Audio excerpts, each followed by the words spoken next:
وَقُلْ جَاءَ الْحَقُّ وَزَهَقَ الْبَاطِلُ إِنَّ الْبَاطِلَ كَانَ زَهُوقًا۔ السلام علیکم ورحمۃ اللہ وبرکاتہ۔ الحمد للہ رب العالمین والعاقبۃ للمتقین والصلاة والسلام على رسوله محمد وآلہ واصحابہ اجمعین، اما بعد، قال اللہ تعالی فی القرآن المجید والفرقان الحمید، فاعوذ باللہ السمیع العلیم من الشیطان الرجیم، بسم اللہ الرحمن الرحیم۔ یا بنی آدم خذوا زینتکم عند کل مسجد۔ سامعین مکرم، ناظرین محترم، اللہ سبحانہ و تعالی نے اپنے بندوں کو یہ حکم دیا ہے کہ اے اولاد آدم، جب تم مسجد میں جاؤ، کسی بھی مسجد میں عبادت کے لیے جاؤ، تو صاف ستھرے کپڑے پہن کر جایا کرو، زینت کے ساتھ جاؤ۔ سامعین محترم، آج کے اس مختصر درس میں آپ کے سامنے مساجد کے آداب اور اس کا احترام کے تعلق سے چند باتیں کروں گا۔ اللہ سبحانہ و تعالی نے کسی بھی مسجد میں جانے کے لیے آداب و احترام کے ساتھ جانے کا حکم دیا ہے۔ صاف ستھرے کپڑے پہن کر جانے کا حکم دیا ہے۔ مفسرین کرام نے لکھا ہے کہ مشرکین عرب وہ ننگے ہو کر طواف کیا کرتے، ننگے ہو کر اللہ کے گھر کی زیارت کرتے، تو اللہ سبحانہ و تعالی نے اس کو سختی سے روک دیا۔ فرمایا کہ جب تم کسی بھی مسجد میں جاؤ نماز ادا کرنے کے لیے تو صاف ستھرے کپڑے میں جایا کرو۔ مشرکین کہتے تھے کہ جو کپڑے ہم پہنتے ہیں ہم ان کپڑوں میں کیسے طواف کریں، اس لیے وہ ننگے ہو کر طواف کرتے ہیں، مگر اسلام نے اس کو روکا ہے اور یہ حکم دیا ہے کہ صاف ستھرے صاف و شفاف کپڑوں کو پہن کر نماز کے خاطر مسجد میں آنا چاہیے۔ اللہ کے حبیب جناب محمد رسول اللہ صلی اللہ علیہ وسلم نے یہ تاکیدی حکم دیا ہے کہ جب تم مسجد میں آؤ تو کچی پیاز اور لہسن کھا کر کے نہ ہو، اس سے ملائکہ کو اذیت پہنچتی ہے اور مقتدیوں کو تکلیف ہوتی ہے۔ مسجد میں آنے والا ہر وہ شخص اللہ کا مہمان ہوتا ہے، اگر ہماری وجود سے، ہماری ذات سے اللہ کے کسی مہمان کو تکلیف پہنچتی ہے تو بتائیے ہم کتنے بڑے گنہگار ثابت ہوں گے۔ اللہ کے حبیب جناب محمد رسول اللہ صلی اللہ علیہ وسلم نے کچا پیاز اور لہسن کھا کر آنے سے روکتا ہے۔ آئیے دیکھتے ہیں کہ ہمارے معاشرے میں، ہمارے سماج میں، سوسائٹی میں کتنے ایسے لوگ ہیں جو بیڑی، سگریٹ، گٹکا، تمباکو کھا کر کے مسجد میں آتے ہیں اور ستم در ستم یہ کہ مسجد کے وضو خانے میں تھوکتے ہیں، حیا نہیں آتی ہے۔ اگر آپ ان کے بغل میں کھڑے ہو جاؤ تو آپ ان کے منہ کی بدبو سے پریشان ہو جائیں گے، ان کے کپڑوں سے تمباکو کی بو آتی ہے، بیڑی سگریٹ کی بو آتی ہے، آپ پریشان ہو جائیں گے۔ اسی لیے اللہ کے حبیب جناب محمد رسول اللہ صلی اللہ علیہ وسلم نے روکا ہے۔ اللہ کے ملائکہ کو اذیت ہوتی ہے۔ فجر کی نماز میں آنے والے شخص کے لیے ضروری ہے کہ وہ اپنے منہ کو صاف ستھرا منجن برش کر لے، مسواک کر لے، تب وہ آئے باسی منہ لے کے چلے آتے ہیں مسجد میں، جمائی لیتے ہیں تو ان کے منہ کھلنے سے اللہ کے بندوں کو، اللہ کے مہمانوں کو تکلیف ہوتی ہے۔ یہ المیہ ہے ہمارے معاشرے کا، سماج کا۔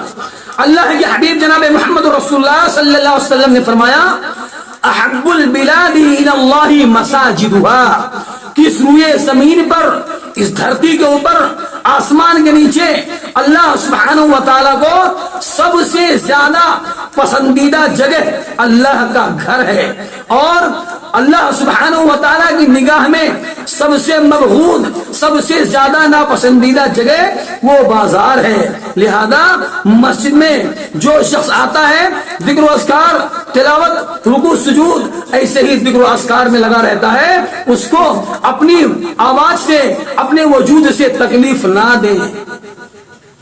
ہمارے کتنے کے بھائی ہیں جو مسجد میں آ کے زور زور سے بات چیت کرتے ہیں اور جو ہے لوگوں کو عبادت میں ان کے خلل ڈالتے ہیں، ان کو اذیت پہنچاتے ہیں۔ اللہ کے حبیب جناب محمد رسول اللہ صلی اللہ علیہ وسلم نے روکا ہے۔ جناب لقمان حکیم نے اپنے بیٹے کو جہاں نصیحت کیا، وہاں پر ایک نصیحت یہ بھی تھی وَغْضُضْ مِن صَوْتِكَ إِنَّ أَنكَرَ الْأَصْوَاتِ لَصَوْتُ الْحَمِيرِ، کہ میرے بیٹے اپنی آواز کو پست رکھو، اور سب سے زیادہ ناپسندیدہ آواز اللہ سبحانہ و تعالیٰ کو جو ہے وہ گدھے کی آواز ہے۔ آج ہماری مسجدوں میں خطبہ چیختے ہیں، چلاتے ہیں، اس قدر چلاتے ہیں کہ کان کے پردے پھٹ جائیں۔ لہذا ایسے لوگوں کو اپنی حرکتوں سے، اپنی عادتوں سے باز آنی چاہیے۔ پیغمبر اسلام جناب محمد رسول اللہ صلی اللہ علیہ وسلم مسجد نبوی میں اعتکاف کی حالت میں تھے۔ کچھ صحابہ بلند آواز سے، اونچی آواز سے تلاوت کر رہے تھے۔ اللہ کے حبیب جناب محمد رسول اللہ صلی اللہ علیہ وسلم نے پردہ ہٹا کے ان کو روکا۔ کیا فرمایا کہ اے اللہ کے بندو، اپنی آواز کو کم کرو، اور یہاں پر ہر شخص رب کریم سے مناجات کر رہا ہوتا ہے، لہذا آواز کو پست کرو۔ آپ نے مشاہدہ کیا ہوگا کہ جماعت کھڑی ہوتی ہے، لوگوں کی موبائلیں بجتی ہیں، حالت نماز میں گانے کا ٹون جو ہے سنائی دیتا ہے، امام کو کس قدر تشویش ہوتی ہے کہ امام تلاوت نہیں کر پاتا۔ تو اس طرح سے بچنا چاہیے۔ کچھ لوگ یہ سمجھتے ہیں کہ اگر حالت نماز میں ہم نے موبائل کے رنگ کو بند کیا تو کہیں ایسا نہ ہو میری نماز باطل ہو جائے۔ نہیں، نماز باطل نہیں ہوگی، بلکہ نکال کے آواز کو بند کر دیا جائے۔ اللہ کے حبیب جناب محمد رسول اللہ صلی اللہ علیہ وسلم نماز کی حالت میں تھے اور جبریل علیہ السلام آئے، کہا اللہ کے نبی صلی اللہ علیہ وسلم آپ کے جوتے میں گندگی لگی ہے، نکال دیجئے۔ تو جناب محمد رسول اللہ صلی اللہ علیہ وسلم نے جوتے کو نکال کے سائڈ میں کر دیا۔ صحابہ نے دیکھا، انہوں نے بھی اپنے جوتوں کو نکال دیا۔ سلام پھیرنے کے بعد پیغمبر اسلام جناب محمد رسول اللہ صلی اللہ علیہ وسلم نے فرمایا کیا میرے صحابہ، جبریل میرے پاس آئے تھے، جوتے نکالنے کا مجھ کو اشارہ کیا، میں نے نکال دیا، تم لوگوں نے کیوں نکال دیا؟ صحابہ نے کہا کہ نبی ہم نے آپ کو دیکھا نکالتے ہوئے تو ہم نے بھی نکال دیا۔ اس قدر اتباع کرتے تھے۔ مسجد میں آئے، نارما خوشبو لگا کے آئے، اپنے وجود سے، اپنی ذات سے کسی کو تکلیف نہ پہنچائیں۔ اللہ کے حبیب جناب محمد رسول اللہ صلی اللہ علیہ وسلم ایک بار ایک صحابی کو دیکھا آپ نے، وہ جو ہے ہاتھوں میں تیر لے کے مسجد سے گزر رہے تھے اور نوکیلا جو وعدے تھا، آپ نے فرمایا کہ اے میرے صحابی اس نوکیلے تیر کو تم پکڑ لو، کہیں ایسا نہ ہو کسی کو چبھ جائے، کسی کو تکلیف دے جائے۔ صحابی نے فوراً مان لیا، اس کو پکڑ لیا۔ اس نوکیلے جگہ پر یہ اللہ کے حبیب جناب محمد رسول اللہ صلی اللہ علیہ وسلم نے تعلیم دیا۔ اے میرے بھائیوں، مساجد کا مکمل احترام کیا جائے۔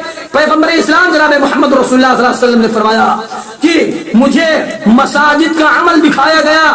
ہم جو ہے مسجدوں میں جاتے ہیں، ہمارے سامنے کوئی تنکا پڑا رہتا ہے، کوئی ٹکڑا پڑا رہتا ہے پتھر کا، ہم اس کو تنکے کو یا اس پتھر کے ٹکڑے کو اٹھا کے باہر پھینک دیں، ہماری عزت، ہماری شان، ہماری تقریم کم نہیں ہو جائے گی۔